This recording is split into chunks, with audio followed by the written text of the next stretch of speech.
Good afternoon to you and welcome to Newsbait on Metro TV. We are live on Facebook at Metro TV Ghana, on DSTV on channel 277. My name is Nana Kwesi. Let's take a look now at the headlines for this afternoon. 3 civilians confirmed dead and 1 injured after military escorted civilian convoy transporting about 140 civilians from Boku to Bolgatanga came under gunfire at the Binduru from unidentified assailants. Borno Regional Minister cautions opposition MPs from visiting cocoa farms in the region allegedly to plot to sabotage government efforts in improving farmers' livelihood. And then finally, Ghana's High Commission in Pretoria urges Ghanaians living in South Africa to exercise caution ahead of planned protest over immigration concerns. We have details later on Good Afternoon Ghana. There's so many more coming up. Stay tuned with us.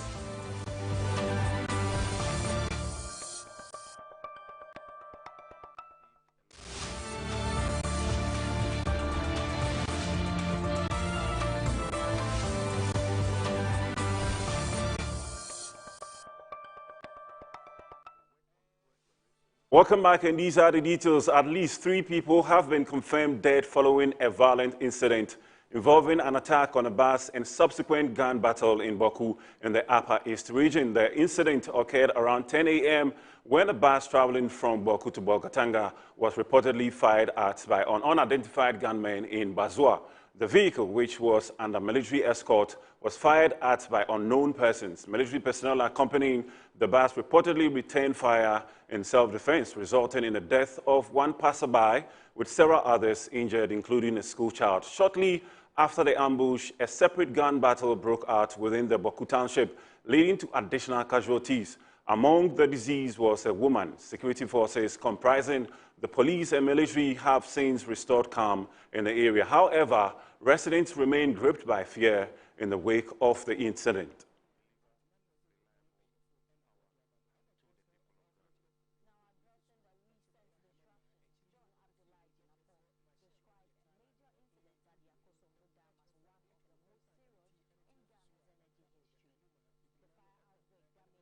All right, so we're going to be joined on phone by our Upper East correspondent, Ibrahim Abode. Good afternoon to you. Yes, good afternoon. All right, so what have you gathered so far on this latest attack on the military convoy? Well, what I've gathered so far indicates that yesterday at around 10 a.m., a bus, that is a Metro mass transit bus, 2 of them were actually transporting passengers from Boku towards Bolga, and then immediately they approached the Bazua township and they were about to actually get out of that area. Unknown persons opened fire at the vehicles, and that led to the injuries of some passengers. And in the process to also protect the passengers and the vehicles, the military also returned fire, and that led to the injuries of some individuals, and then 1 person actually died instantly. And among the injuries was a school child, and then some people who were actually running for their lives. So yesterday was very intense. The shooting actually took about more than 2 hours. I think the incident started around 10, and then the shooting continued till around 1. However, the attackers did not actually spend enough time, but then the military needed to contain the situation. They needed to protect the vehicles and probably the passengers that they were escorting, and that actually made the whole thing intensive, and residents were actually in fear regarding that incident. Let's take a look now at the armed forces. Is it routine for the armed forces to escort this many people, or is it a special case? It's routine. What happened is that I think it has been happening for almost 5 years now. When the conflict broke, the Boku conflict broke in 2021. One of the factions seems to be at the center of Boku, and they can't go anywhere without passing through the territories of the other factions. And from Boku to Bolgatanga, you need to pass through, from Boku municipal, you need to pass through the other factions' territory until you get out of Boku. Then you get into Binduri, you are still passing through another faction. Then to Zabela, that is under the Boku West district, then to Bolgatanga. So they need a very long distance of escort, and it has been happening for more than 5 years now. There are instances that incidents of this nature actually happen, and sometimes the end result doesn't actually look wholesome. So it is not just yesterday, it has been happening regularly. And let's find out from you, is this a targeted ambush, or you think it's simply a random act that happened? I don't think it's random. It's possibly targeted. However, these can be one or two people who decide to actually take that action without knowing the implication of the entire area. So it's possibly targeted. And it happens usually when there's tension in Boko, then you realize that some of the vehicles that are trying to get out of Boko who doesn't belong to one of the factions are actually targeted. So I think it was possibly targeted. All right, so have the identities of the civilians been confirmed? I mean, since you've been there to look at the situation. All right, so when I visited Bazua this morning, I had a confirmation of one of the casualties, and then he, according to residents, is from Zose, a community under Binduri district, and he was traveling to Zabela in the Boku West district. He is a steel burner, and then he was carrying, according to them, he had their tools that look like an arm, so, and he was also wearing a military camouflage. So I'm sure the military, upon seeing him, didn't actually take it lightly on him. That led to his death. He died instantly. Many people were injured. Some have been taken to the Bolgatanga Regional Hospital. Some were treated within the injury area. And then in a different case, Boko, they were shooting yesterday. There was even shooting this morning. Some people were injured in Boko. Some also died in Boko. So it is quite difficult as a journalist to get to the bottom of these angles. But from the Binduri case, I can confidently say that one individual was killed and he died instantly. All right, so Mr. Bode, let me quickly find out from you as we wrap up with the conversation. The whole township is gripped with fear. What is the situation now, or what solution do you think is going out for them? So what is breaking now is that the minister or the Ministry of Interior have already issued a directive indicating that there's a ban on motor riding within the Binduri district. I think this is a way to contain the situation, but residents in their reaction think it is a way to actually probably punish them for whatever happened. I think this is a security measure that has been taken. However, residents still think there's fear because they don't know what might happen next. And most of them are actually not happy with the conduct of the military. According to them, some said they were in their homes when the military invaded, broke in, and then brutalized some of them. Some have also had different points of argument. Some said the victim who died is an innocent person who was going to do his normal daily activities. So there are so many kind of blames against the security. But I do think that sometimes the military usually don't take it lightly when they are discharging their duty and they feel like armed men are trying to actually put their life in danger or put the life of people they are protecting in danger. All right. Thank you very much, Mr. Bode, for talking to us and updating us. Continue to update us if something new comes up, and I'm sure that we'll let everybody get to know. And we wish the township of Bolga the very best of peace, as that's what they are all calling for. Thank you very much. All right, so we're still on the matter, and we're still looking forward to speak to our security consultant, Mr. Richard Kumado, who will be joining us right now, and I'm sure that he's online. Good afternoon to you, sir. Good afternoon. Go ahead, please. All right, so good to have you on the news. And quickly, let me find out from you, this time on a military convoy from Baku to Bolga, could it be a case of intelligence failure, which actually happened? No, not really. What happened was a public safety challenge. And if you realize, Boko has been calm for some time now.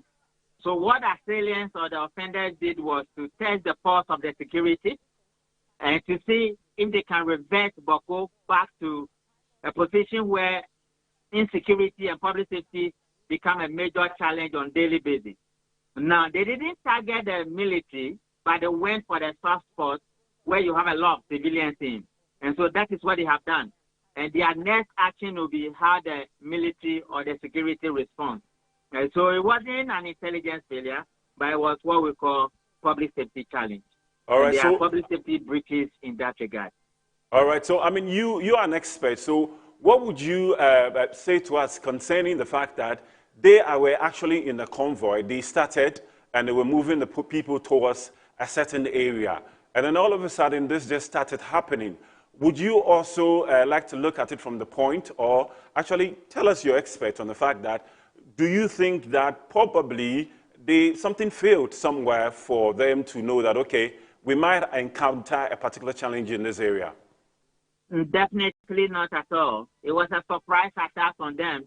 And like I said, the main idea is to test the pulse of the military. And they succeeded doing that. What they will be waiting for is to see a response from the military, if the military will respond in a manner that will ensure that they will return Boko back to a state of instability. If the military responds effectively and proactively, then the military will be able to curtail that. But these are safety breaches which happen as a result of a surprise attack on the civilian base and not the military hardcore. What we do in terms of security management is that offenders or criminals will always go for the soft spot and not the hard target, because it takes a lot of energy to attack a hard target. And they perfectly, precisely chose a soft target, and they succeed in doing that. So what is going to happen is to wait for the military response. And I'm not surprised they've gone from 0 to 21 arrests so far. We are waiting to see what follows next, and we'll take it from there. The second thing they will also do is to reassess the traveling methodology from Tamale to Bolga to Boko in terms of travel rates, and make sure they curtail whatever be the loopholes that these guys were able to exploit. All right. Thank you very much, security consultant Mr. Richard Kumada, for talking to us. All right. So we're now going to take a look at all the stories as concerns over power reliability are once again dominating public discourse, and intermittent outages across parts of the country spark debate over whether Ghana is slipping back into a period of unstable electricity supply. In this report, we will hear directly from Ghanaians on how these outages are affecting their daily lives. It's becoming a familiar routine for many Ghanaians. Lights go off sometimes with notice, other times unexpectedly, disrupting homes, businesses and everyday life. Now, while authorities insist this is not a return of doomsday, the experience on the ground is beginning to tell a different story. It's more than Bako. I'm telling you, it's more than bad. In this town, refusing light shall surely truly bring problems all time. In recent weeks, outages have been attributed to a wide range of causes, from maintenance works and technical faults to overloaded distribution infrastructure, and most recently, a fire at the Akosombo substation. Well, as explanations continue, so do questions about when stability will fully return. As every Ghanaian citizen know that there is a doomsday in this country. But I don't want to tell us the truth. They should stop lying. It seems like you have not seen the president before. You know President Mahama since 2012, 2013, 2014 to 2016. It's uncomfortable. It's, how should I say it? It's not really a pleasant experience because it's irregular. At least if we know maybe there's a power outage at this point in time or during this time, you know what we have to do and how to manage our resources. But it just goes off inappropriately or unexpectedly, then cause a lot of issues and problems like this morning. For now, uncertainty still hangs over the issue. Doomsday is when the power comes, the power goes off and comes within 30 minutes or something. But here like the case, it can go for like maybe we can be in lighthouse for about 15 hours.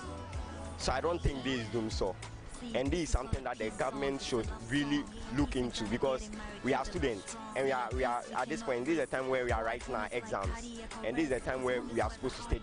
So if you are giving power outages like that, we are not going to get the chance to be able to study. The debate is no longer about what to call the situation, whether Dumso or not. What matters for many Ghanaians right now is reliability. And until power supply becomes consistent, these concerns are unlikely to fade. For Metro News, I am Ikea Ababu. Meanwhile, the minority in Parliament says the government is merely engaging in public relations rather than working to ensure the restoration of power across the country. Ranking member on the Energy Committee, Collins Adumako, Mensah, spoke to the press in Parliament. The Honorable Habib, First Deputy Minority Whip, will be filing an RTI on the energy sector levy. How much has been realized and what has been used for when we are still experiencing Dumso. What the government must do immediately: stop the semantic deception. The government must immediately cease describing a nationwide power crisis as a planned maintenance program or a series of routine transformer upgrades. Ghanaians are not fooled. The lights are out because this government failed to implement the recovery plan it inherited, not because of engineering schedules. Implement the ESRP without further delay. The energy sector recovery program must be fully and faithfully implemented with a public implementation timeline verified by independent parties. Every further week of delay deepens the financial deterioration that is producing the operational failures Ghanaians are experiencing. There is no credible alternative. Clear outstanding IPP obligations immediately. Independent power producers cannot sustain capacity under conditions of chronic payment default. The government must publish the full quantum of outstanding IPP obligations and provide a binding publicly available payment schedule with credible external verification. Commission and publish a national infrastructure safety audit. Ghanaians own this infrastructure. They are entitled to know the current maintenance and operational status of every critical node in Ghana's transmission and distribution network. If other substations, switch yards, and control facilities are in a state of despair caused by financial neglect, Parliament and the public must know. Appear before Parliament without delay. The Minister of Energy must appear before the full House and brief members on the current state of Ghana's generation and transmission capacity, the financial obligations outstanding to IPPs, the status of the ESRP, and this government's credible, costed, and time-bound plan to end Dumso. Parliament oversight mandate is not optional. It is constitutional. Ensure due process for suspended officials. An investigation of Gridco CEO or ECG's Ashanti leadership must follow transparent due process. Findings must be evidence-based. If culpability is established, the law must take its course. If it is not, those officials must be fully and publicly exonerated. This government must not sacrifice public servants on the altar of political optics, while its own ministers escape accountability. In conclusion, ladies and gentlemen, Ghana cannot afford a government that manages crisis through spectacle. Suspending a CEO, reshuffling a regional management team, and calling a press briefing are not an energy policy. They are a choreography of an administration desperate to be seen acting while refusing to confront the true author of this catastrophe itself. The Dumso Ghanaians are experiencing today is not the product of any single incident. It is the product of an NDC government that was handed a working recovery plan by the President Akufo-Addo and Dr. Bawumia, and chose instead to govern by excuses, to manage by misdirection, and to treat a national emergency as a public relations problem to be explained away rather than an energy crisis to be urgently solved. The lights were already going out because this government let the sector decay. They were going out because the ESRP was abandoned. They were going out because IPP obligations went uncleared. Revenue shortfalls went unaddressed. And the minister told Ghanaians the darkness was actually the light of progress. Ghanaians are not living in darkness because of what happened on 23rd April 2026. They are living in darkness because of what this incompetent government has done and catastrophically failed to do every single day since it assumed office in January 2025. The MPP minority will pursue full parliamentary scrutiny of this energy crisis through every constitutional avenue available to us. We will not allow this government to extinguish accountability as easily as it has extinguished the lights of Ghana. We will continue to be the voice of the Ghanaian people in the chamber and in the court of public opinion until this administration is held fully to account for the power crisis it has uttered, deepened, and denied. Still on the energy crisis, Hajj board member and board member of Venture Capital Trust Fund, Hajia Halimatu Ishaq, speaking on Good Morning Ghana, described the ongoing power outages as a technical challenge while clarifying the sector's minister's decision to step Greencoat CEO aside. Also speaking on Good Morning Ghana, communications team member for the New Patriotic Party, Laratu Musa Saka, accused the NDC of not putting Ghana first, therefore being chased by their own shadows. During his recent tour across cocoa farming communities in the region, the Bono regional minister alleged that some individuals are working to make the government unpopular by sabotaging the stabilized cocoa sector. And their complaints were that during his recent tour across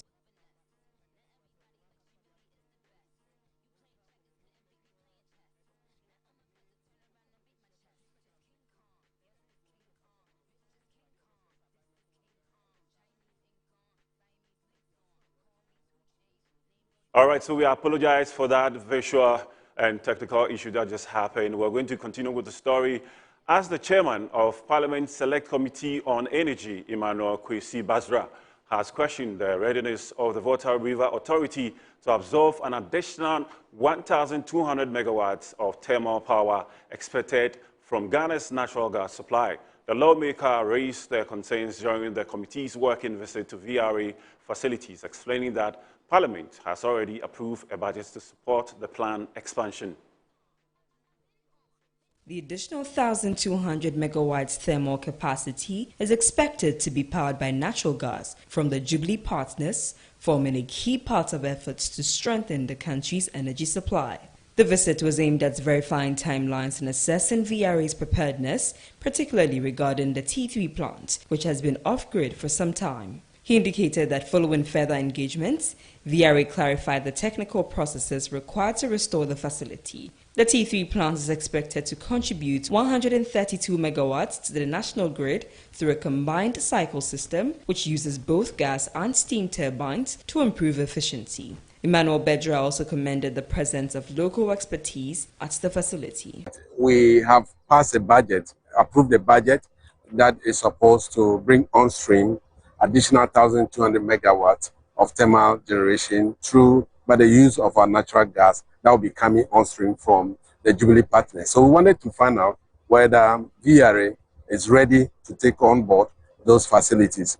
During our discussion, when they brought their budget, they've informed us that the T3, where we are now, will come on stream. This facility has been off grid for some time now. They promised us that by September this year, it will come on stream. So we are here to see whether it will come on stream by September as a committee so that we can give that full assurance to Ghanaians. Chief Executive Officer of VRA, Engineer Edward Eko Binkenzo, assured the committee that the authority is fully prepared for the expansion and has secured the necessary land for new installations. We've gotten land in Gumwa, that is in the central region. But we always follow the master plan from Greencoat.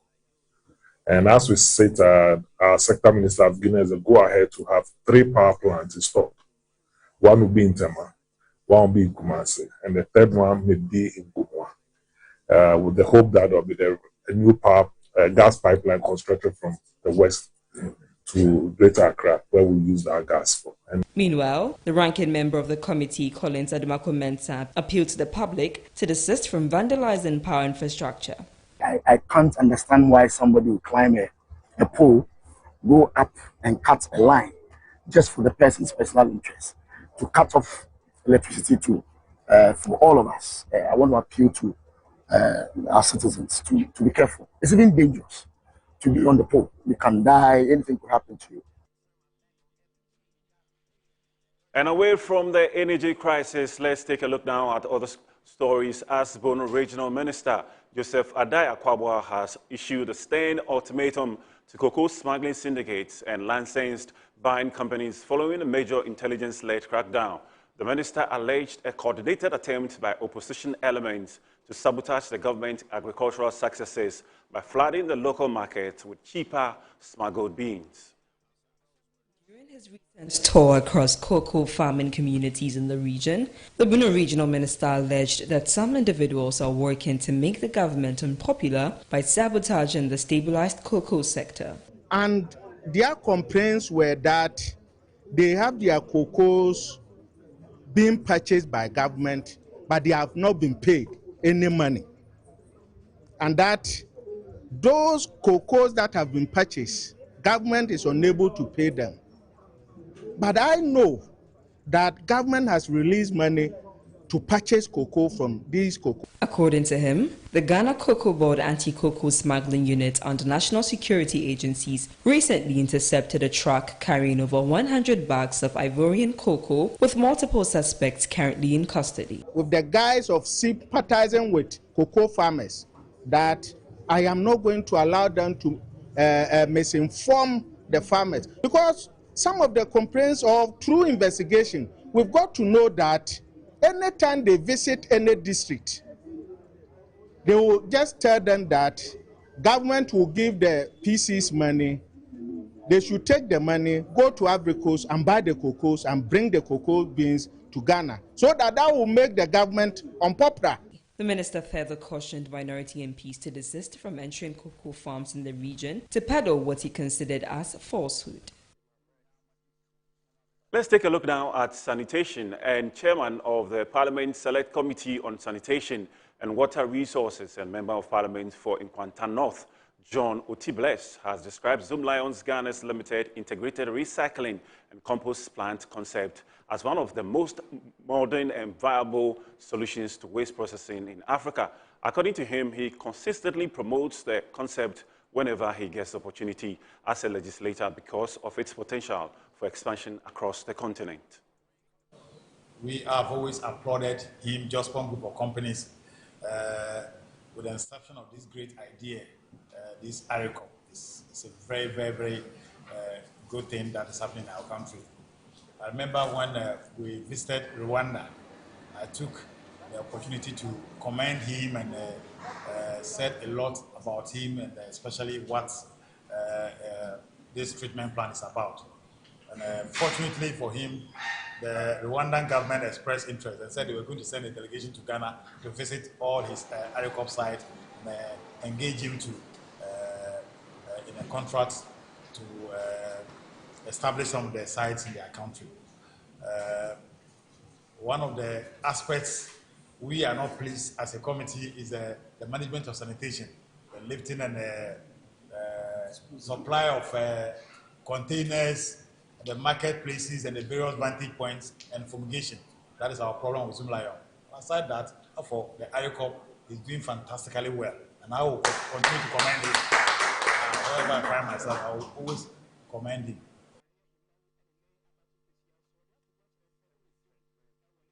Ghana Immigration Service is carrying out a mop-up exercise to rid the city of foreign migrants. My colleague, Lois Gota, is currently following the story and joins us live. Good afternoon to you, Lois. Good afternoon. I'm currently here at Circle, where the Ghana Immigration Service just finished an operation to cut street shit and the Amadet from the street. This operation is focused on only foreigners I understand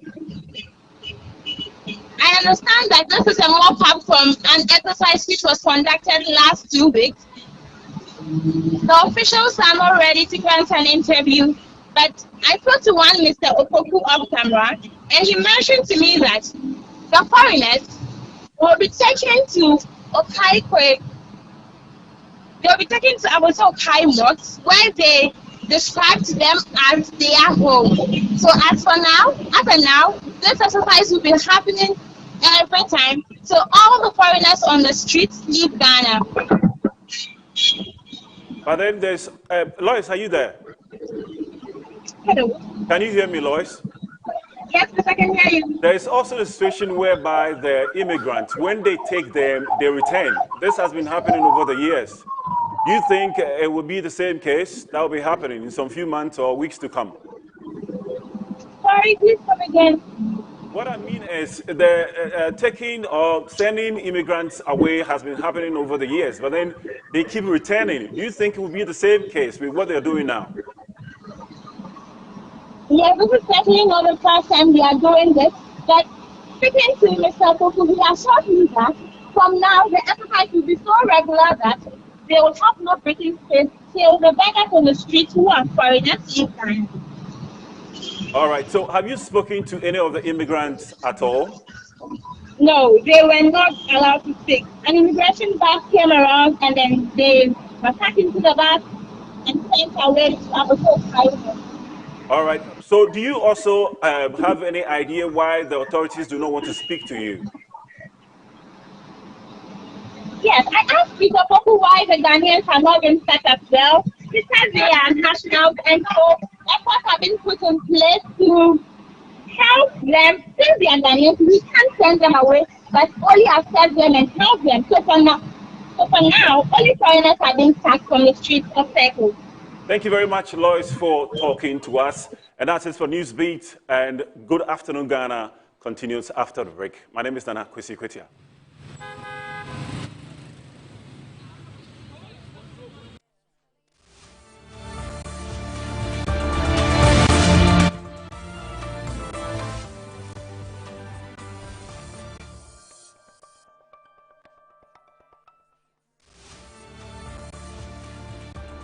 As the days come and go, there's always shit.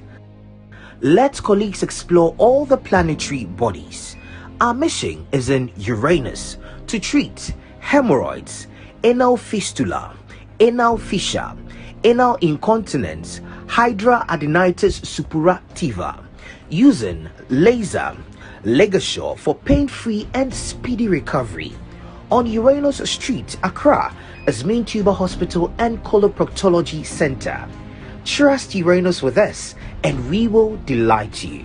Visit Mintuba Hospital today or call us on 0244 581 541.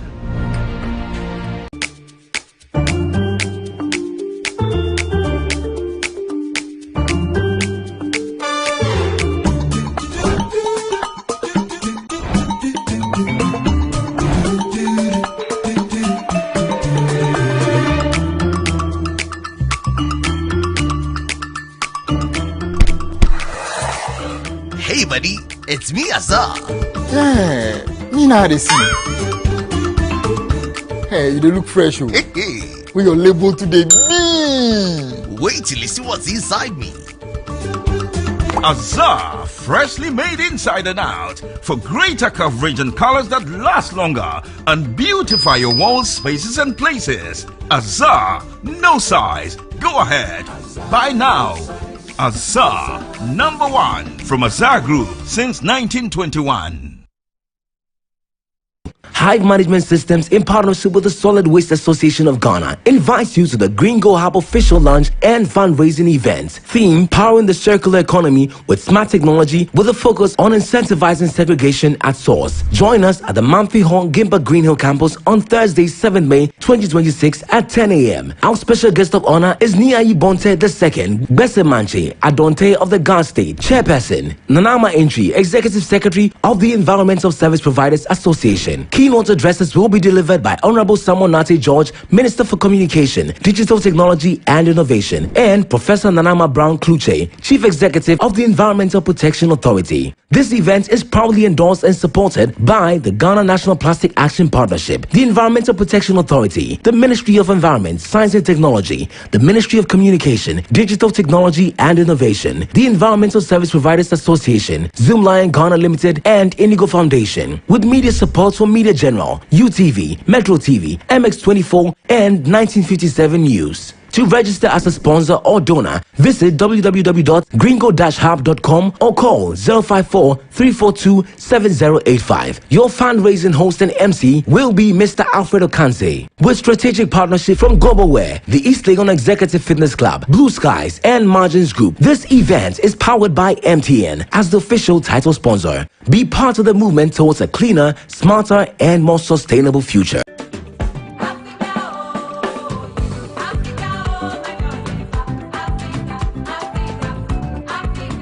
Cook Africa, Cook Africa, Cook Africa on AU Day. My name is Marcel, a typical Beninese, live in Ghana. I'm inviting all the Beninese or non-Beninese, I'm inviting all of you on the 23rd May at Metro TV at 9 a.m. sharp. I'm inviting all of you to come and then we'll enjoy Jengple, a typical Benin food, which we use the similar ingredients as a jollof, the same ingredient we use for jengple, but this time we add basil to it because that one is a different aroma we are looking for. That's why we add those extra spices to it to get what we really want. I'm inviting all of you to come and join. Mes chers amis, je vous invite.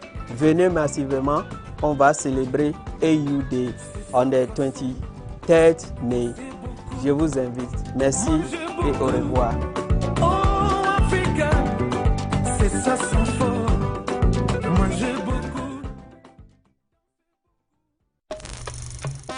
Africa's strongest arm wrestlers and the most powerful pullers are coming into town for the 2026 Africa Arm Wrestling Championships. It's 2 explosive days of strength, pride and continental supremacy as elite athletes from across Africa converge to grip up, lock in and go to war on the table for the title of Africa's strongest. Date 1st and 2nd May 2026. Venue Baltimore Sports Complex. Come experience the power, passion, emotions, roar, chants as Africa pulls for glory and slam for the pain.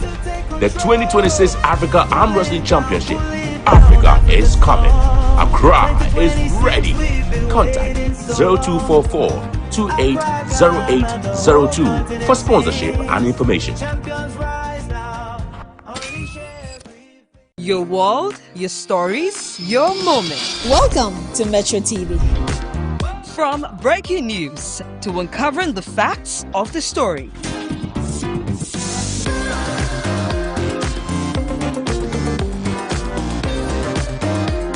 Breathtaking events, mouth-watering trends, and unstoppable entertainment, all in one place.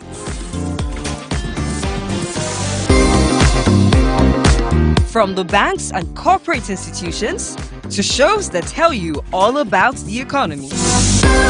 Checking your pulse and keeping a steady heartbeat. Stories of love to blockbuster drama. From crazy fans and heart-pounding sports, we bring you shows and events the whole family loves. This is Metro TV, where every moment matters. Metro TV, insightful and inspiring moments.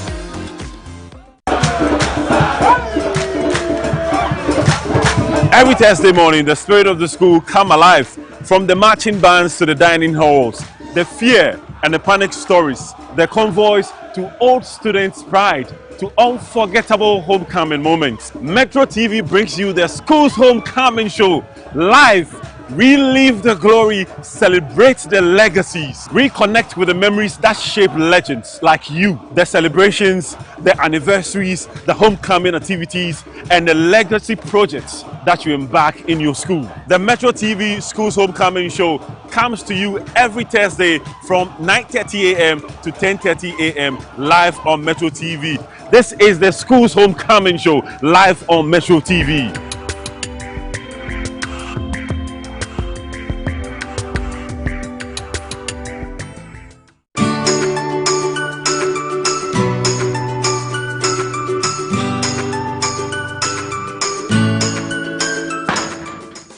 Bunty, why you there? What lie tell I today go give me my money. Oh my guy, what's up? Oba un 17 and dede baby. Scan on ASA 500 cedis per. Ah.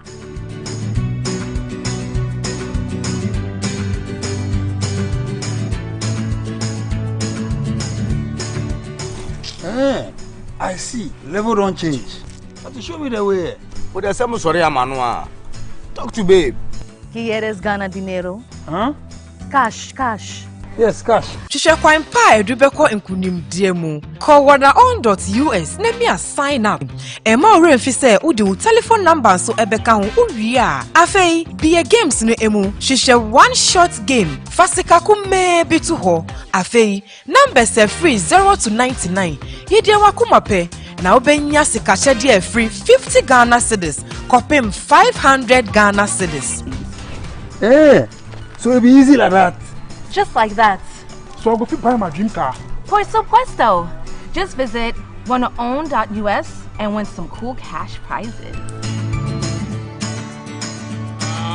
It's Bemi. Boom! You be too much. Play responsibly. Gaming can be addictive. Accredited and endorsed by the Gaming Commission of Ghana.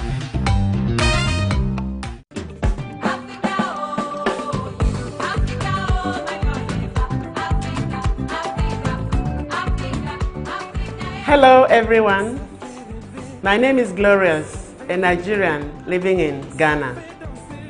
We have an event coming.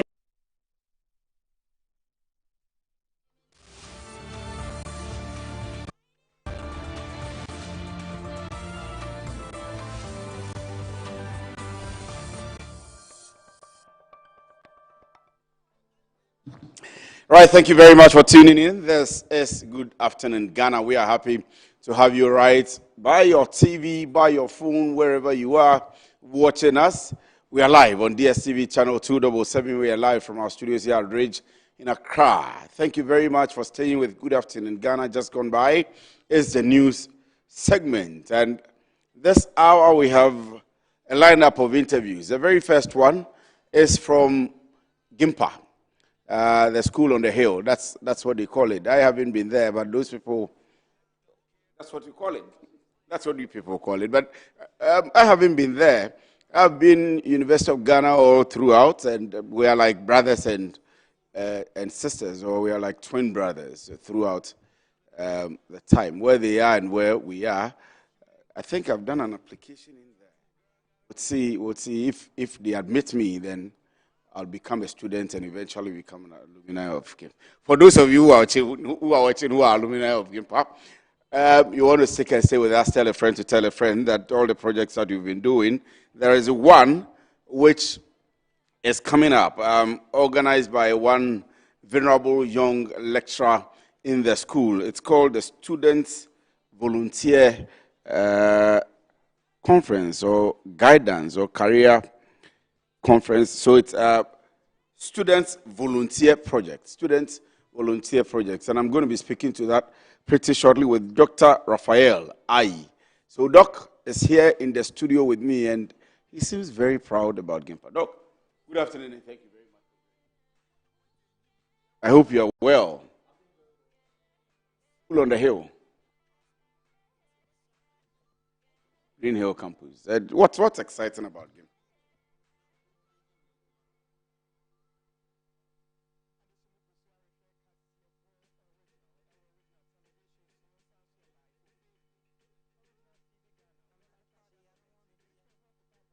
Good, we are good. Okay, so let's go on now. Okay, so GIMPA, like any other university, as we know, is committed to producing world-class graduates. Ours is not like the normal other lecturers universities do. what we are doing here is that our lectures are more practical oriented, and so what we give to our students is practical oriented lectures, not just people who just give theory, but so our graduates are people who are well prepared for the market. I know quite a number of people who have come out of GIMPA, and they are doing quite well, a number of them, and I have a lot of friends who went through GIMPA, and their thinking, their decision-making, their orientation is quite different. That's why I'm asking what is different in the school, what makes a student who has gone through GIMPA, and some of the people that you are tutoring or you are teaching, what makes them different? I mean, you've mentioned the practicality of it, of the courses that you... Yeah, so at GIMPA, it is student-centered, student-oriented. Okay, so everything we do, the students are at the center. So like I said, we don't just go to a classroom and then give information, but we engage the students through case studies and what have you, and projects. So, for example, I can tell you for a fact that we have students who are currently at domain market doing projects. It's hands-on. It's not theory. It's not like writing exams. I mean, we write exams at GIMPA, but it's more practical oriented. That's what makes our students different from any other. So we've seen some flyers going by, student volunteer projects, and that's one of them that I wanted to. So your student volunteer day is a flyer which is on that I've seen somewhere. I've seen a call for mentors.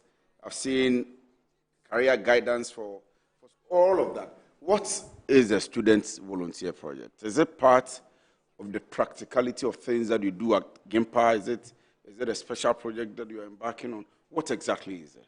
Absolutely. Let me start this way. So, in GIMPA, as any other university, we stand for three main things.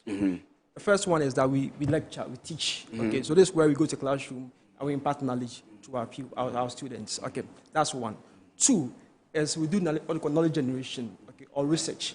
So this is where we identify a problem, and then you formulate a hypothesis. You go ahead and collect data, and then you analyze the data, then you come draw a conclusion.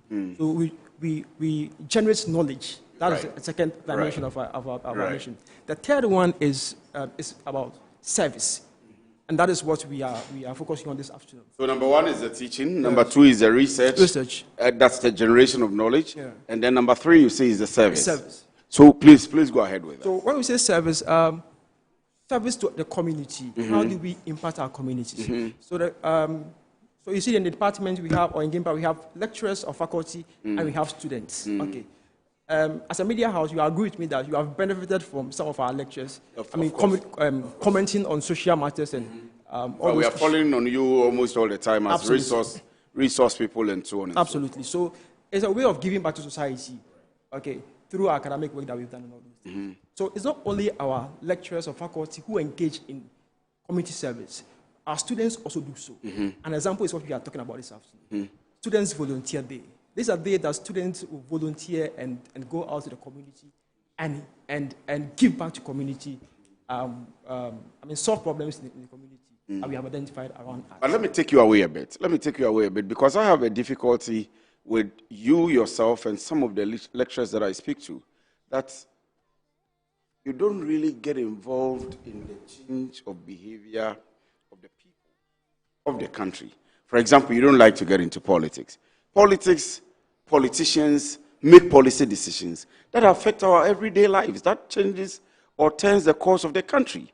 You are the academics. You understand and are experts of how the young people should grow up to become who they should become, whether through politics, whether with what you're doing now, community engagement, but we don't see much from you, the academics and the academic institutions. Why so? And how can we get these things resolved? We'll come back to your yes, that's why we are here today. But let me. Yes, it's a good thing for those of us who are teaching to roll our sleeves and dirty our hands, like we say in balance. It's good to do that. But you also have to look at the nature of the politics that we have in this country. But if you don't get in, people won't change. I know that, but the nature of the politics that we have in this country, where you understand the game more than I do. People come at you, and sometimes because of the way things are done, good people or people who don't like that kind of this, who don't want to venture into it. So we need to. But you need to come in to change it. I tell people of religion, Christians, Muslims, if you don't get involved, then you sit somewhere and call it, for example, corrupt. You call it a dirty game. Dirty game, yeah. Who should make it right? How do you make it right? You understand, again, for example, policy making. You are teaching policy making in class. I see that you are from the management science department. Yeah. So you are teaching things that will work on our minds, that will work on us to become leaders, that will work on us as right managers.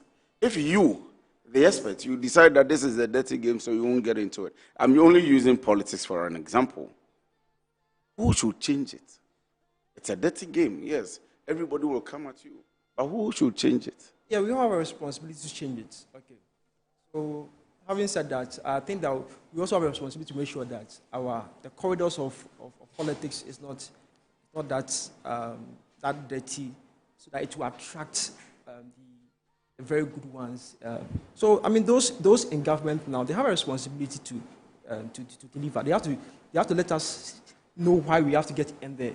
So that, I mean, it will be attractive for the ordinary Ghanaian and then ordinary lecturers to get in there. I agree that we should all get it. We can't sit back and say that and make all the time be complaining.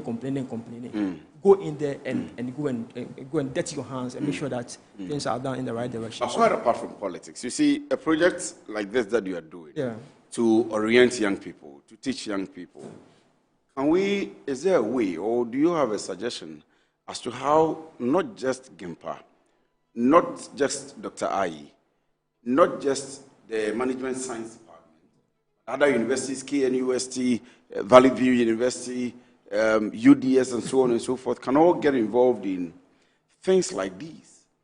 Because apart from politics, the young person coming up today, it's one of the problems that we face. Coming up today thinks that they should make money by tomorrow. Once they finish university, they should buy a mansion, they should buy a car, they should be rich all at once. Our orientation is something different. And so that's how come I am happy about your initiative and the things you're trying to do. But can we get the institutions to become as practical as GIMPA? I'm from GIMPA, and I can speak for GIMPA. And I also know that KNUST and other universities are also doing their best to also... Apart from the teaching, because you mentioned the teaching, the research, that's the knowledge generation, the impact, the social impact. Yes, they are. KNUST is doing a lot of things. I am a part of KNUST. I know there's so much that we did back in school. But you know, there was this disconnect between academia and industry. And that gap must be closed. As long as that gap continues to exist, we'll continue to have things like this. The KNUST is doing a lot. There is a lot going on in the College of Engineering, and we need to get industry involved. We need to get sponsors involved to help them to scale up some of the projects that they are doing. So, though I'm not at all the universities, I can say at least for KNUST, I have been there and I know they are doing something. Just like GIMPA is adding a lot of practicality to what we do in the classroom. Student Volunteer Project. What is this project about? So thank you very much. Our Student Volunteer Project. So, like I said, we stand for three things. First one is about teaching. The second one is about knowledge generation, which is research. The third one is about giving back to community. Okay. And I said that lecturers can do that, and students can also do that. Yes. So this time, it is students who are going out there, and we are going to give back to our community. Okay. So we are, last 2 years, 2024, the department embarked on a similar project. We went to Achimota Hospital. We adapted a whole ward, renovated the ward, painted the place, changed the whole place, and fixed an... Also under the same Students Volunteer Project yes. team? The same project, which was done 2 years ago. We changed the ward and fixed an AC at the place. This was sponsored by students. Everything was done by students. Students did contribution? Everything from students. From GIMPA? From GIMPA. Just like we are doing tomorrow. Is this students from the Management Science Department under your tutelage, or all students from GIMPA? Anybody who wants students from the Management Science Department. These are project management students and supply chain management students. Oh, wow. Wow. Yeah. Wow. Wow. And then they changed the entire face of the facility. Absolutely. If you were there, you would have loved the place. I hope this looks very good, and I'm sure once environment counts a lot. And if you are sick in an environment that is not good, I mean, but how are you able to get them to contribute? Are you orienting them? Do you talk to how? Because students, I mean, when we are paying school fees already, we are complaining, and then you are able to motivate them enough to contribute enough money to renovate and facilitate the hospital. So yes, I was letting them see the need, painting a very good picture for the students, let them see the impact. And when they know that their money is going to use for a good cause, I tell you, they'll give. And that's what they do. Wow. That's what they do. Wow. And this project we are going to do, I'm telling you, the students have contributed. This year too, you have the contribution? Yes. They have paid for everything. It's the students who are doing for it. But what's happening this year? So this year, we are going to 8 public schools in the Achimota area, 8 private schools. Yeah, so I think I saw one of the flyers. I mean public schools in the Achimota area. You said career guidance for 8 schools? Yes. Public schools in the Achimota circuit, yes. So we have circuits. Within the Achimota circuits, we prepare the genius at curricular activity and design, they have circuits. And we have the Achimota circuit. Within the Achimota circuit, we had 8 public schools in there. And these 8 schools, we are visiting these schools. And we are going to take them through career guidance. We're going to take the children through how to make choices when it comes to career. So we are putting them in 3 groups. Yeah, there are 8 schools. We can't go to all the 8 schools because of some challenges. So we are putting them in groups, 3 centers. So we have 3 centers. We have Center 1, Center 2, and Center 3. And we have trained students who are in career guidance who are going to take these students through the session. So, I mean, you mentioned career guidance. Yeah. Students face a lot of challenges. Previously, 2 years ago, you decided to visit a hospital. I'm sure there was something that underpinned that, a motivation. This year, why career guidance? Okay, so it is a need in the society that drives us. So last year, the students came out with it. They identified a problem. And the problem they identified was that. So a student went to Achimota Hospital, and he found a place that was not in good shape. So they recommended it, and then we accepted it. So this time too, the students realized that we just across the walls of Gempa, okay, there's a school there called Anumele. I don't know if you know. I've heard about it. Yes, I know it. Have you seen their structures? Yeah, I know. It's very bad. Very bad. Yes. So that's what drove us to go to Anumele. If we are Gempa and the school just next to us, is this shape, we can't just sit down and watch it. So we need to go in there and help the school. So we went in there. The initial plan was to make sure that we change and paint the whole structure. But I mean the capacity, financial capacity, it was too much. So we decided that we want to.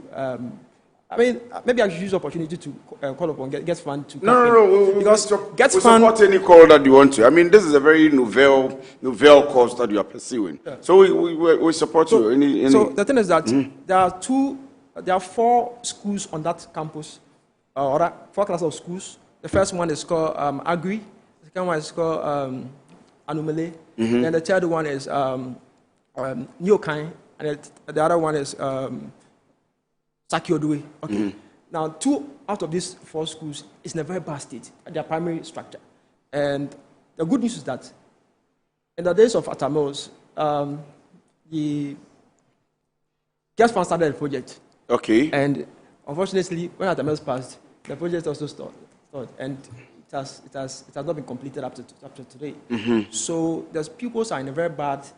So that's a clarion call on the Minister of Education and the Ghana Education Service, Director General. At least you need to pay attention to. These are schools in the center of the city, close to Gimpa. But you have the details, so let me allow you to continue. So we just calling on. We are just pleading with Get Fund. It's a Get Fund project, so to prioritize that project and then go to the aid of these young ones. the structure doesn't look. I have pictures here. If I show them to you, it will marvel you. That's the heart of Accra. I think if you can send them to Derek or to Eugenia, the producer, any of them, we'll just project it. Let people see how, and maybe if the minister is watching, let him see how the dilapidated places or the school and the structures are. Some of these news are not exciting. To watch. That is a physical aspect, but we are going to looking at the software. We are looking at the things that we cannot really touch.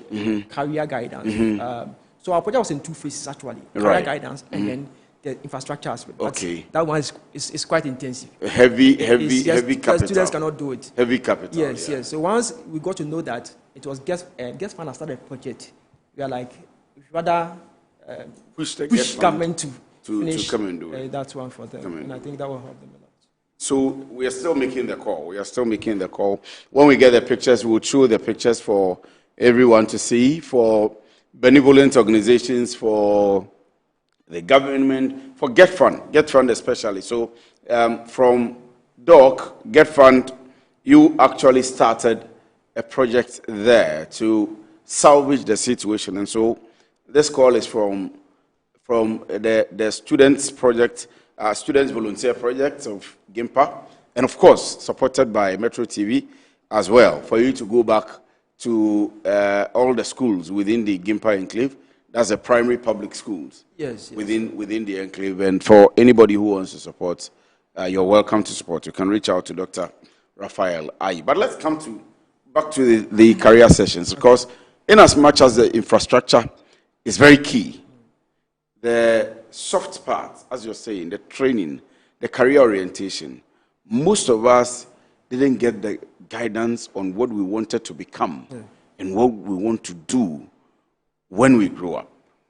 In Africa, in Ghana here, the settings are that as and when you grow, whatever you do, people become certain professionals by accident. So how is it going to be like when you go in there? How are you going to orient them? And I'll come back to ask you whether you can expand the project. Okay, that's good. That's a very good observation that you have made. And just like you, I also grew up in the same environment, and you don't actually know what you want to become, and the wind, where the wind blows you is where you go.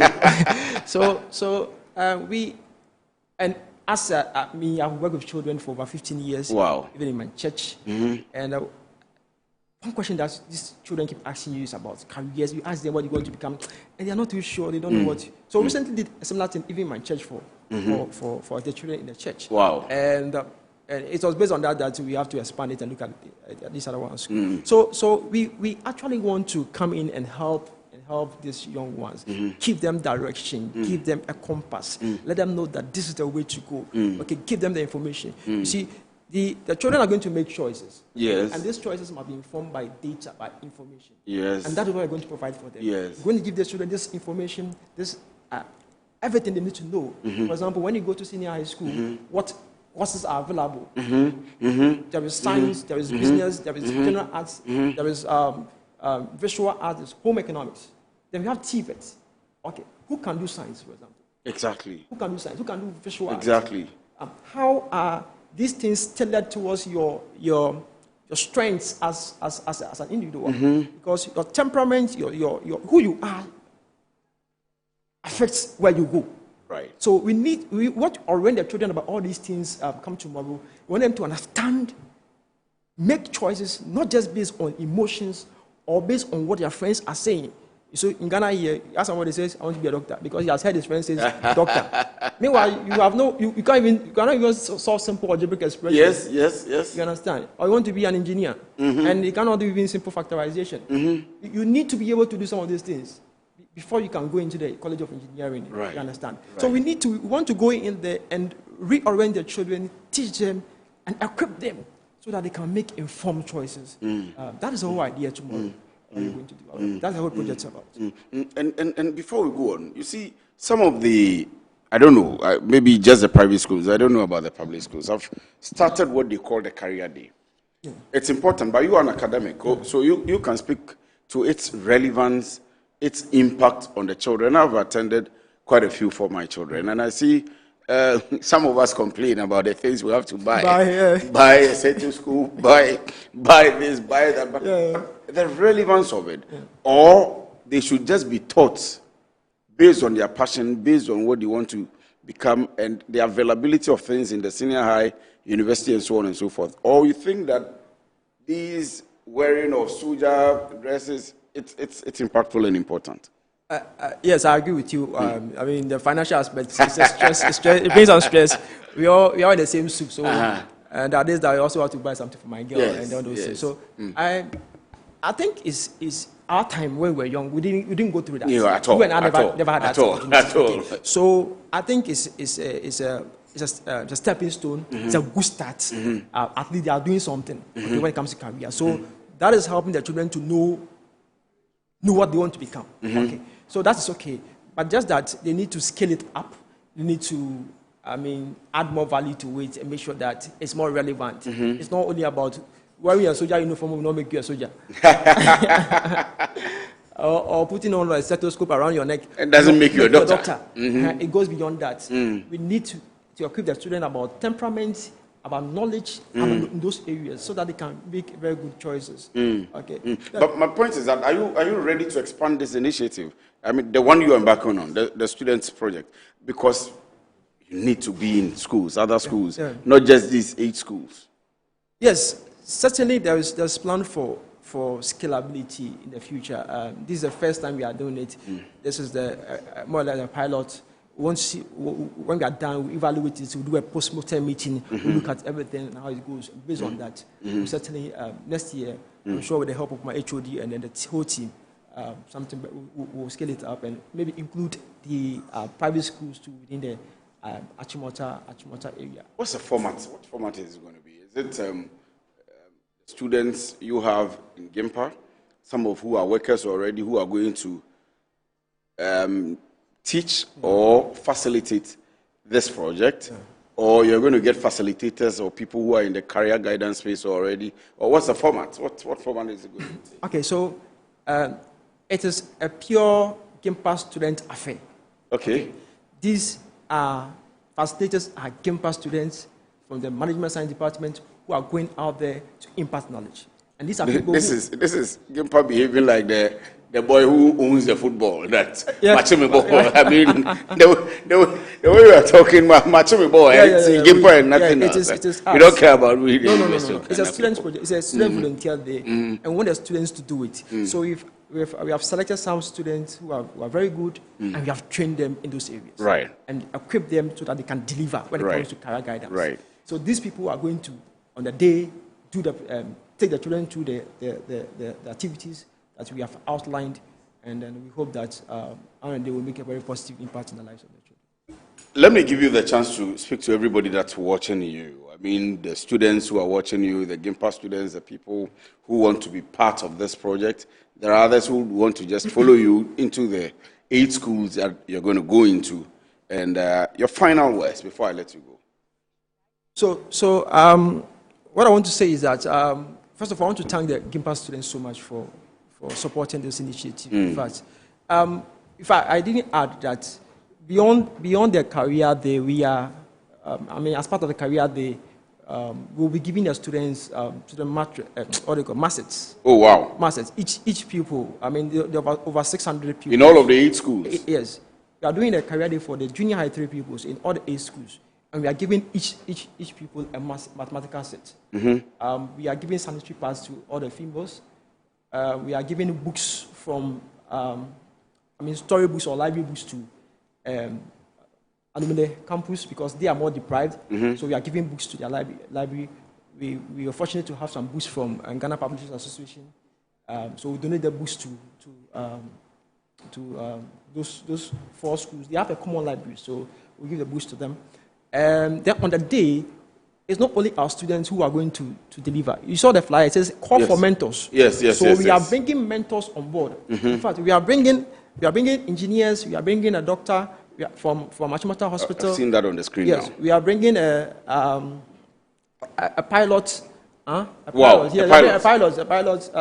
He's a retiree, but he's coming on board tomorrow. Pilot is coming. We are bringing engineers. We are bringing civil engineers. We are bringing what they call them, geodetic engineers. Wow. We are bringing Wow. lecturers. Wow. Our deputy rector is part of it. Coming tomorrow. Wow. Professor Ebenezer Dakus will be there.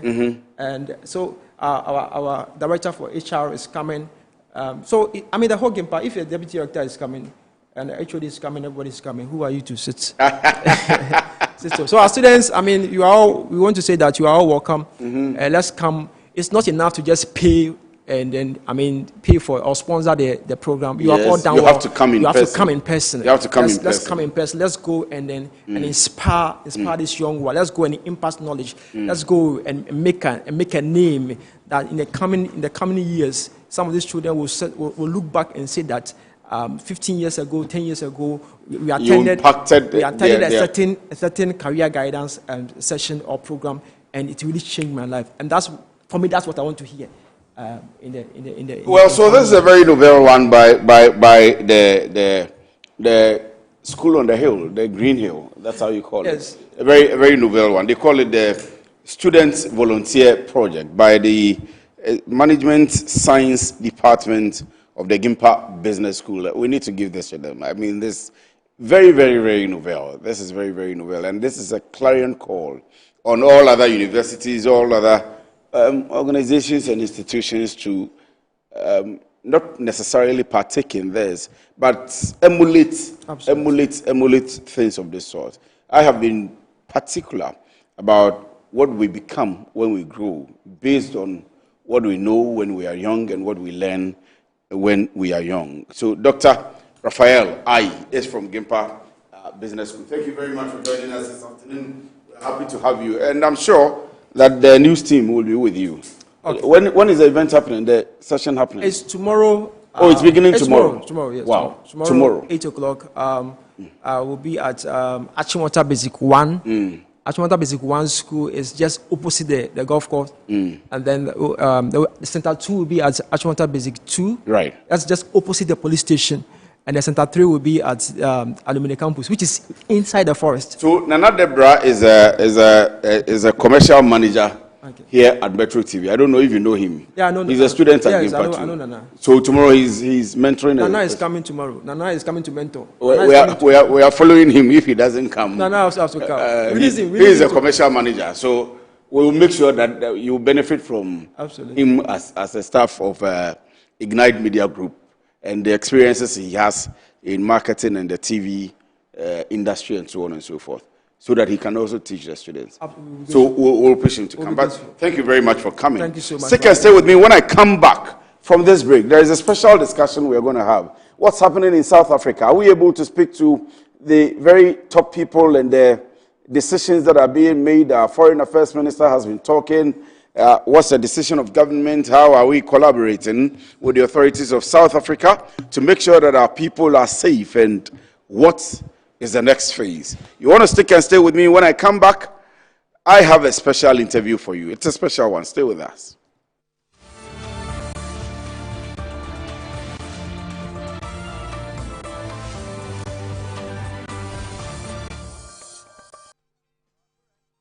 The ideal property shouldn't be a daunting task. At MNC Properties, we believe everyone deserves a place to call home. That's why we specialize in providing affordable housing options under our flagship project, Fresh Property Joy. Specifically designed for low and medium income earners, our range of customizable homes includes 2 and 3 bedroom standard and executive options, all meticulously crafted using innovative interlocking brick technology. We understand the importance of simplicity and convenience in the acquisition process. That's why we have designed our procedures to be straightforward and hassle-free, offering flexible payment options tailored to your individual needs. In addition to our affordable homes, we proudly offer litigation-free lands for sale in vibrant and upscale communities that present the perfect opportunity to build your dream home. We are committed to making affordable housing a reality, providing you with the joy of owning a home that meets your budgets and aspirations. Whether you're looking to buy, rent, or invest, we've got you covered. Our service team is ready to assist you on 030-255-1917. MNC Properties. In my line of work, a confident smile is everything. Kel Charcoal Toothpaste keeps me on top of my game and ensures my smile is always radiant and bright. With the tiring nature of my job, we spend several hours under the scorching sun. To keep our teeth white and our breath fresh all the time, we use none other than Kel Charcoal Toothpaste. Kel Charcoal Toothpaste. You're on a Kessie and in a kit one. Samayo Kendini, a who be here, Semetra Sapapadia to a mammy manful. Kel Charcoal's natural ingredients, and a bomb is so by a man is swing, and a sense of Mama Hotel so a will bedroom. Kel Charcoal Toothpaste. Choose Kel Charcoal Toothpaste for anti-cavity, whiter teeth, and fresher breath all day. Available in 80 gram and 150 gram. Grab yours today. Kel, happy smile. This advert is FDA approved. Grab your bottle and unleash the taste of Storm Energy Drink.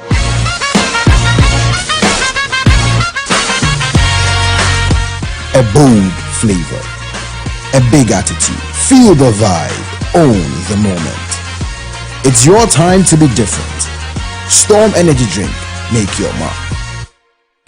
Excessive drinking can be detrimental to health, not recommended for persons under 18 years, lactating mothers, pregnant women, and people sensitive to caffeine. This advert is FDA approved.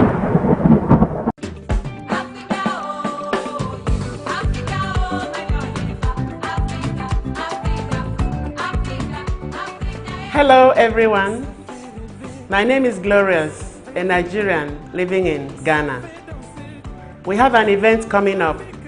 It is called Cook Africa on AU Day, 23rd May 2026 at 9 a.m. prompt.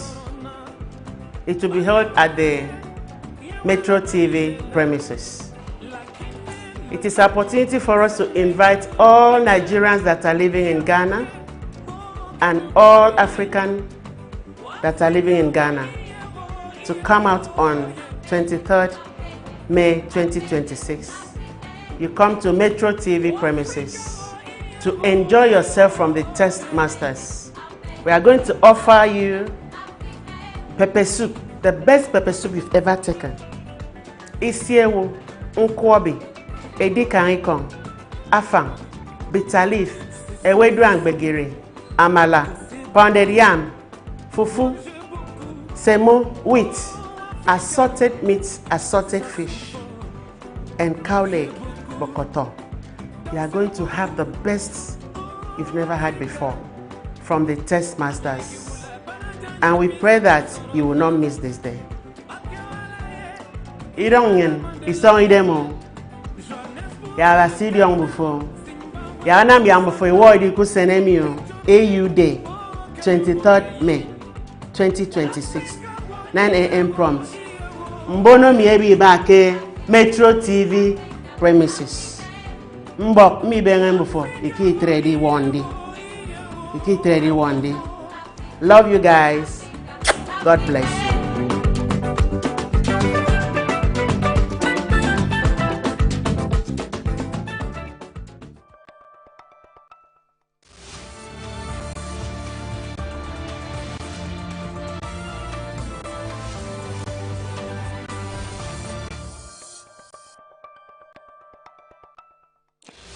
Right, you're welcome back from the break, and thank you very, very much for staying with us. I am now going to go all the way to South Africa and to speak to the High Commissioner of Ghana to South Africa, His Excellency Benjamin Anani Kwashi. We spoke to him, I think, early this year or last year, before he had come on a vacation, and before he went back, he did us the honors of coming into the studio to speak to us about his plans, about his visions, and how he wants to impact the Ghanaian community and the relationship between Ghana and South Africa.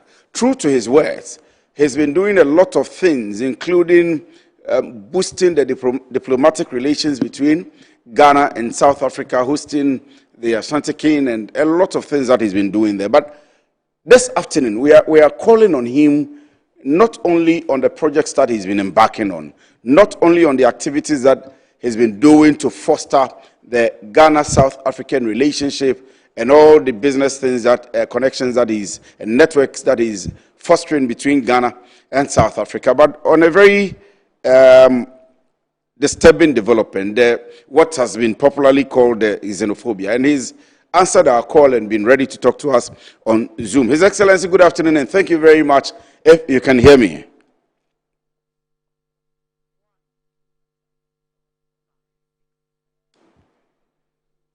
His Excellency, good afternoon to you. I'm sure you can hear me. Now, if you can, let me ask you what's happening so far in South Africa, to begin with.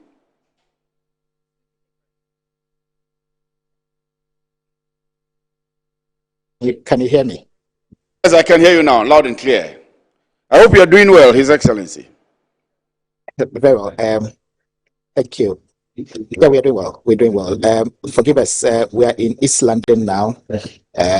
We were sent here by the Honorable Minister. There's a development to do with the Ghanaian national here that we are following up on. So I speak to you from the airport.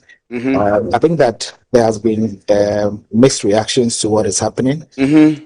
Quite troubling, quite disturbing. But like I indicated in all interviews that we've had, that this is a test on the diplomacy between Ghana and South Africa, one that has, stood the test of time. And I believe that this one will also come to pass. We are working on it diplomatically, and I'm sure that we'll have a resolution to the problems. We've already seen giant strides being made. We've already ensured that our people are safe, our people are being protected. And I can assure you that it is not as bad as it was, and it is getting resolved, and we're almost there. But the situation is worrying. I know that you, for example, beyond politics, you're a businessman. You have business investments in South Africa. And people like you should be very much worried about situations like this. Clearly so. We, at the mission, it is our primary goal to ensure the welfare of Ghanaian citizens, to ensure the welfare of Ghanaian business owners. And so our focus has been on ensuring that the rippling effect of what is happening doesn't adversely affect the business community that we have here. South Africa has got a lot of business interest in Ghana, and I'm sure that because of the peaceful nature that Ghanaians always stay with people, South Africa is doing well when it comes to its business interest. We expect the same thing to happen in South Africa as well. It's not unfortunate again that we are having this challenge.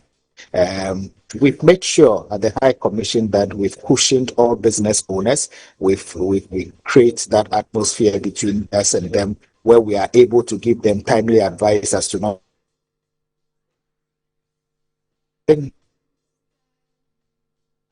It's not that affected, but we're ensuring that they are not affected at all, and ensuring that the authorities in South Africa do the right thing for our businesses, just like we are doing for them in Ghana. But His Excellency, let me ask you, how is the authorities also in South Africa responding to this call? Because the safety of people is very much important, as you have stated, and you are doing your bit. But is the South African authority or the authorities, are they responding to this call in the proper way or in the affirmative? I can confidently report that the authorities here are working with us. For the first time in the history of South Africa and Ghana relations, the police minister had to issue out a statement condemning the attack on the Ghanaian and other African migrants. But yesterday, the president, during their Freedom Day celebration, also categorically told the nation that what happened was not right.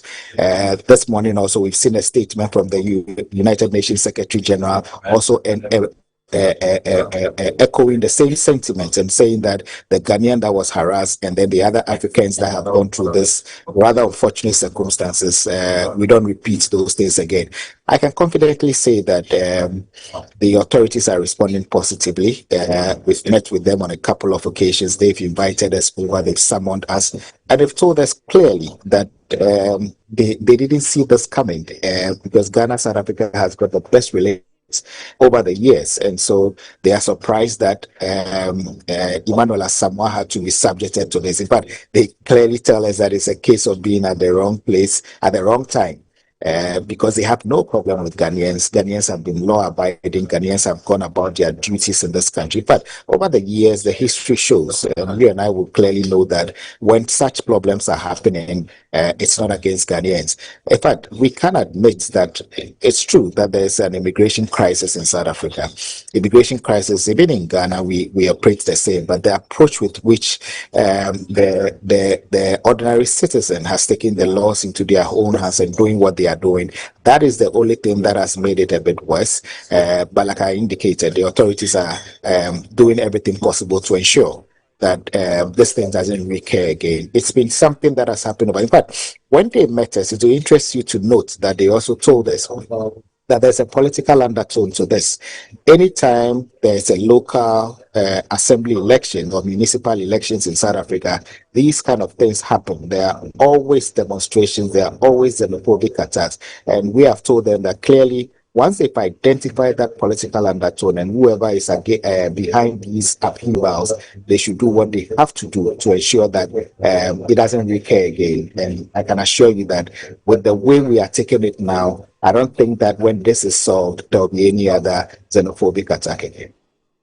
His Excellency, because you are well experienced in the South African terrain, in business, in living there and all of that, let me take your time a bit. When you say political undertone, is it the case that the immigrants are getting involved in the local politics, standing up for positions, or the local politicians are using the xenophobia as a means of winning their local seats or elections? Because what I'm trying to find out from you is, from your perspective, what you think is really the cause of these attacks. Because this is not the first or the second which has happened. Of course. So this is not the first and this is not the second time that this has happened. It has happened consistently over the years. But you would appreciate the fact that this is the first time as the High Commissioner that this has happened. When we say political undertone, this has to do with local political parties who are trying to make the ruling government unpopular, who are trying to win municipal seats. Most of their development agenda starts from the municipal assemblies. So what they are doing is to make the government unpopular, to say that there's no security. There are a lot of foreigners who have come into their countries, foreigners taking jobs that are belonging to their people, which most of them are entirely not true. So they do these things to make the ANC government unpopular. But finally, the ANC government has now indicated that they are going to name and shame those politicians who are doing this. They've told us that in the days and weeks to come, they will name them so that we know that it is not a deliberate attempt by the government to frustrate foreign citizens in this country, but it's about political parties trying to make a win out of such situations. We're taking them by their words. They've indicated to us that in the days and weeks to come, they will name and shame those political parties so that we can all see. Because sometimes when you listen to the narratives being put out there by the demonstrators, it becomes a bit baffling for you to understand where they're coming from and exactly what they are looking for. If it is not politics, I don't think that it will be any other thing else, because South Africa has over the years thrived on foreign businesses. They've thrived on people helping them grow their economy. Nobody is an island when it comes to development. And I think that they know this for a fact. So if somebody says that you don't want any foreigner in your country, it becomes bizarre, because why do you say you don't want any foreigner in your country? Because in Ghana, we have 3,200, almost 3,200 South Africans legally staying in Ghana and working. Some of them might be still working on their documentations. And the Ghanaian society here, the Ghanaian community here, has also got very renowned and disciplined businesses and business owners who are here. Individuals who are also here are doing everything to make sure that they regularize their stay in this country. So most of them are documented. Others are not are undocumented. And so we've juxtaposed it with the situation that we have now and indicated to them that it would interest you to note there are Ghanaians that have applied for their visa extensions, and in the last 2 years they've not received it. These are people who genuinely have visas or permits to work. It has expired, they're trying to renew it, and it's taking that longer period of time without them renewing it. This is one of the reasons why we've raised it with the Department of Home Affairs, ensuring that we get a special visa regime for the Ghanaian people so that our people can have visas that will take them for a year, 2 or 3. Currently, what we have established is the 90-day visa waiver, where you can stay in the country for 90 days in a year. But most of our people are business owners and people who are here to work and take care of their families. 90 days in a year would not be helpful. We are going back to the authorities and saying that you've given us 90 days for free. Can we have other days added to the visas that will not be free?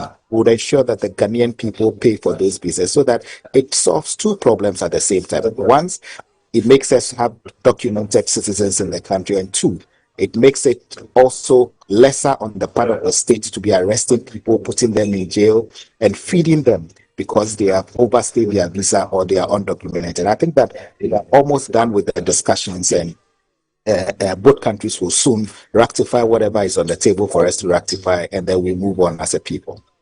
That's a very novel way of resolving issues and getting Ghanaian businesses to grow. And as the president's representative in the country, I think that you're on the right path. But let me ask you this. On the concern of some of the indigenes of South Africa, for example, do you think it's a right call for which the politicians will play on? So, for example, we saw in the Trump campaign in the U.S. About how they will use, for example, ICE, and he has actually put effect to his words after he won power, deporting a number of people he called immigrants who are destroying the U.S. economy. We saw Brexit from the United Kingdom, from the EU. Some of the call from some of the citizens were that their economy were being destroyed by foreigners and immigrants. We see some of these across the length and breadth of other countries of the world. So is there a concern from where you sit for which the politicians may be playing on? Well, I think that I've indicated earlier on in my submission that immigration challenges has been a global issue. The US have it, the UK have it. You rightly admitted the approach that President Trump was using for his immigration-related situations. Ghana also has got immigration-related situations, and the way and approach with which we solve it is what we are saying, that we need to put a human face to all these. I understand that it's a country of almost 64 million people. Immigration officers, according to them, their number is almost not even up to 1,000 immigration officers in the whole of South Africa, with a population of 64 million people.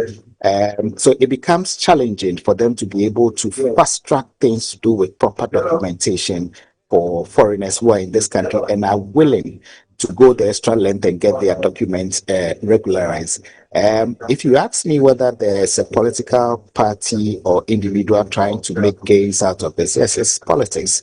What they will do is to say that, these people are undocumented, but they don't tell you the truth, that in being undocumented, some have submitted their documents to have their visas re-evaluated or their visas reapproved, and it's taking 2 years. If it's taking 2 years and when you apply, they give you a document from VFS, and Ghanaians hold on to that. And when you see those documents, you cannot arrest the person because, of course, the person has submitted his or her passport to the Department of Home Affairs and it's still not out.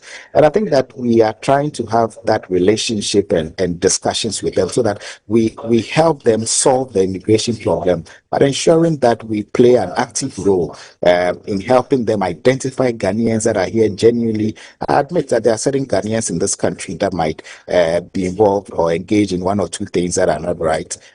We frown upon that. We tell them that the law will take its course on them. And I'm pretty sure that this current impasse that we have will be solved if all the African countries are brought together. We propose that, we've spoken to them, and we understand that once we have a collective voice, we will be able to help them in ensuring that people who are ready and legal in the country get their documents regularized, and then we can continue as a people. No country is an island. We all depend on each other. In February, South Africa made almost 646 million rands in terms of revenue from Ghana. There are businesses that are there. You know how big their businesses are, the mining companies, the manufacturing equipment and stuff. Ghana made a paltry 2.7 million. It's the trade deficit is even something that it's a nightmare to us. And under the reset agenda of His Excellency President John Dramani Mahama, and under the leadership of Honorable Samuel Okudzeto Ablakwa, we've all been given KPIs that we need to work on. And with South Africa, one of the key things that we are doing is to ensure that we have a trade balance. The deficit is too huge, and we think that this is a time for us to be able to go to the table with them, have a discussion, and ensure that we are able to have a win-win situation. Now, diplomacy is not about just diplomacy. This is about economic diplomacy, and I'm sure that exactly as the president wants it, this is what we're doing. And let's come back home. I mean, in our last conversation, before you went back to South Africa, you had spoken about some partnerships you were seeking, some networking, lots of things that you were on. I'm sure this will come as a block in the road. But however, let me still ask, how is it going for you on that one, on your personal agenda to develop not just a diplomatic relationship, but business relationships, lots of things, other things that you had spoken about. How is it going so far? We've seen some on TV anyway. Well, it's going well. This is just a little setback that has drawn us back with everything that we're doing. We're expecting to get far. I can assure you that the business community, for the first time, we have a Chamber of Commerce open. We have Ghanaian associations coming together, businesses coming together. We have initiated a lot of moves to ensure that Ghanaian products are well recognized and well registered in this country. Our concern is to bridge the gap. We are doing that, and I'm sure that by the time that we are just 6 months in the job, and I'm sure that by the time that we are a year or 2 years, Ghanaians will be seeing the difference in terms of trade and in terms of our bilateral relations with South Africa. South Africa is a very important trade partner to Ghana, and everything that happens here, I know for a fact that it's not taken lightly, and we're ensuring that we help in doing that as well. Can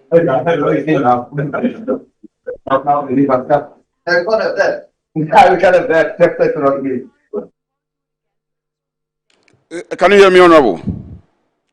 Yes, I can hear you. Right, Your right. line went off a bit, but I can hear you. Right. We are on. You are landing on the point. So I can go on. Yes, you can go on. So I was going to ask my very final question, but there is something I read. I don't know if I can ask you before I ask the final question. I hear or I've read that the unemployment rate is around 27% there in South Africa. Is that the case? That's true. That's true. Yes, it is. Why is this still the greener pastures then? Why are people rushing into South Africa all the time? Well, the businesses that you find a lot of Ghanaians doing, yes, the businesses that you find the Ghanaians doing are businesses that sometimes South Africans don't want to get themselves engaged in. Most of our people are into hair product and salon activities, and because South Africa is a country that looks at that, and Ghanaians are able to do it perfectly well, those are areas that they wouldn't want to be employed in. So if you don't want to be employed in, and there are foreigners who are working in that field, is there something wrong? Have they taken your jobs? And you see, they have a law that indicates the number of South Africans you need to employ in your businesses, and all the Ghanaians that have shops here, they ensure that they employ those number of South African citizens. And so there's nothing like people taking their jobs, where we believe that these are things that are just set to inflame passions. Nobody has taken their jobs. Everybody is working hard. And if I'm sure that they want to be integrated and work with the Ghanaian people don't have any cause to complain. And like I indicated, it's a win-win situation for both countries. South Africa has also got people employed in Ghana. So do we stand up and say that they are taking our jobs in Ghana? No, we don't say that, because we believe that it's intertwined. We need to work here, others need to work there, so that we can be able to develop both economies of the two countries. Honorable, His Excellency, we are live on TV, on Metro TV, and everybody is watching you. I'm sure there are people who have booked their trips already to come to South Africa even before this incident began happening. You have already assured us that based on the relationship we have and your coordination and communication with the South African authorities already, you can assure a continued diplomatic relations. But for the people that want to come in, for the people that are preparing to come in, for the people that have booked their tickets already, I mean, what assurance? Is it still safe? Are we able to come? Of course, we are able to come. There's still a 90-day visa waiver agreement between Ghana and South Africa. Like I've said, the authorities here are playing it well. They are doing what they are supposed to do. We are seeing evidence of them doing what we expect them to do. And like I indicated, both ministers of foreign affairs of both countries have spoken. There's a high-level discussion between the two presidents as well. None of them wants to see the relationship we have with South Africa dwindle. South Africa also is expecting us to be accommodating to them in Ghana. They understand the crucial role we play in their economy. So these are matters that are being resolved. And I can assure you that anybody who is traveling to South Africa, please let them come. We are here, we'll protect their interests, and we'll ensure that we get things done. Well, we're grateful for your time, Your Excellency, and we want to wish you all the best on your trip and success also on the trip that you're embarking on. And thank you very much for making time out to speak for us or to speak to us, even though you are on your way traveling.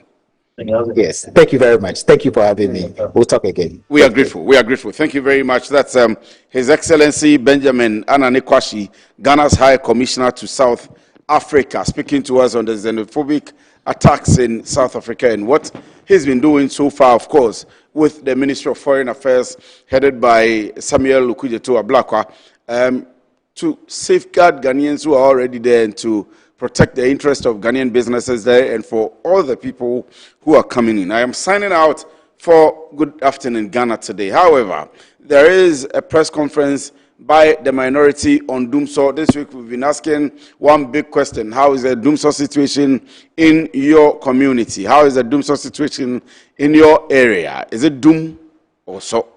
You Dum light and ya so Okania.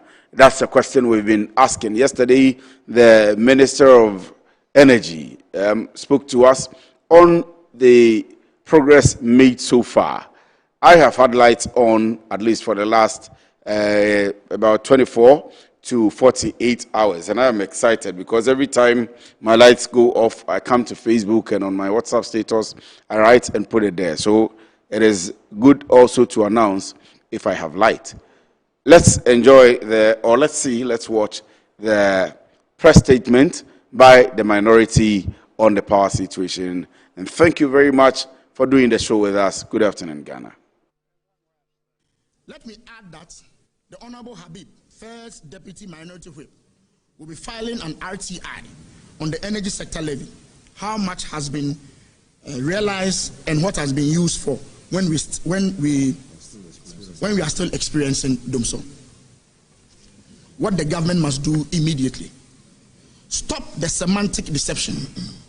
The government must immediately cease describing a nationwide power crisis as a planned maintenance program or a series of routine transformer upgrades.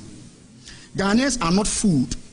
The lights are out because this government failed to implement the recovery plan it inherited, not because of engineering schedules. Implement the ESRP without further delay. The energy sector recovery program must be fully and faithfully implemented with a public implementation timeline verified by independent parties. Every further week of delay deepens the financial deterioration that is producing the operational failures Ghanaians are experiencing. There is no credible alternative. Clear outstanding IPP obligations immediately. Independent power producers cannot sustain capacity under conditions of chronic payment default. The government must publish the full quantum of outstanding IPP obligations and provide a binding publicly available payment schedule with credible external verification. Commission and publish a national infrastructure safety audit. Ghanaians own this infrastructure. They are entitled to know the current maintenance and operational status of every critical node in Ghana's transmission and distribution network. If other substations, switch yards, and control facilities are in a state of despair, caused by financial neglect, Parliament and the public must know. Appear before Parliament without delay. The Minister of Energy must appear before the full House and brief members on the current state of Ghana's generation and transmission capacity, the financial obligations outstanding to IPPs, the status of the ESRP, and this government's credible, costed, and time-bound plan to end DUMSO. Parliament oversight mandate is not optional. It is constitutional. Ensure due process for suspended officials. An investigation of Bidco CEO or ECG's Ashanti leadership must follow transparent due process. Findings must be evidence-based. If culpability is established, the law must take its course. If it is not, those officials must be fully and publicly exonerated. This government must not sacrifice public servants on the altar of political optics, while its own ministers escape accountability.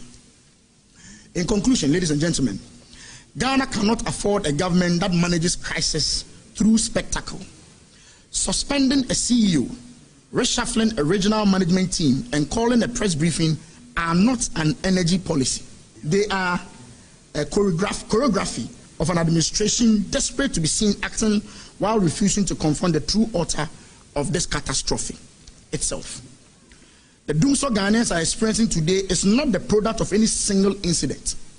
It is the product of an NDC government that was handed a working recovery plan by the President Akufo-Addo and Dr. Bawumia and chose instead to govern by excuses, to manage by misdirection, and to treat a national emergency as a public relations problem to be explained away rather than an energy crisis to be urgently solved.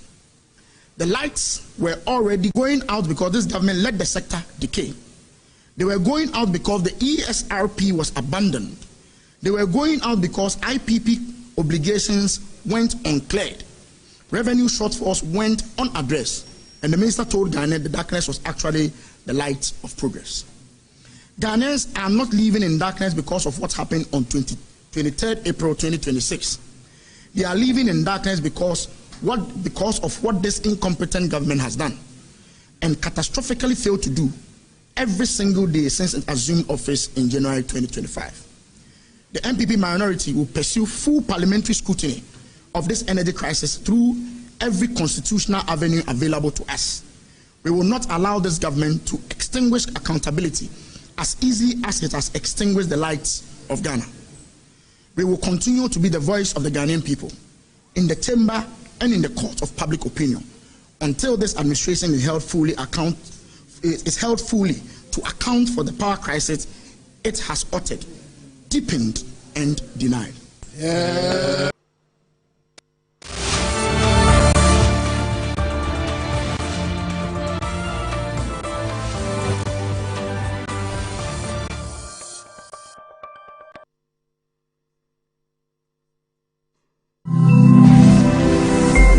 Metro TV, insightful and inspiring moments. In a time where noise is loud but clarity is rare, one program is changing the conversation. Welcome to the Intelligence Desk. This is not a talk show.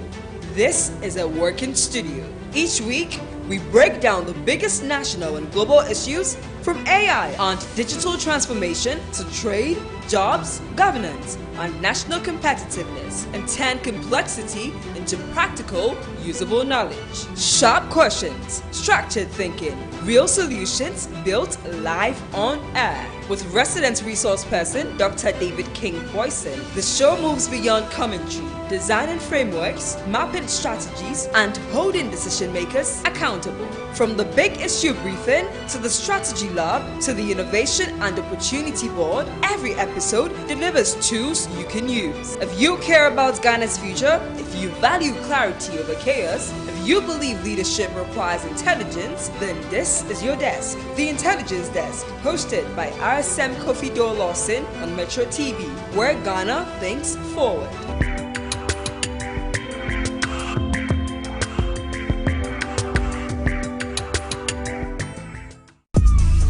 what was all this drama of coming to my class late today? I told you I'm pregnant. What are you doing about it? I said, Abado, why make up so? Hey, what police are being teaching you? Shall we Phoebe? Shall not say I pass our bravo? But why are you saying that? That girl is a charlatan. It's a wolf in a sheep's clothing. A prostitute in disguise. Abaya come at so. Na bla ubo college mu ha eye. My friend said if she come and call. Since I'm call pie, don't come and spoil my spiritual mood for me. But you the other time the running way, Charlie, I take come no you chop running? My food no. Do you know how hungry I was that day? For no say if you running there. If I bring am for no. One more thing, I will embark on a project like 1 boy, 3 girlfriends.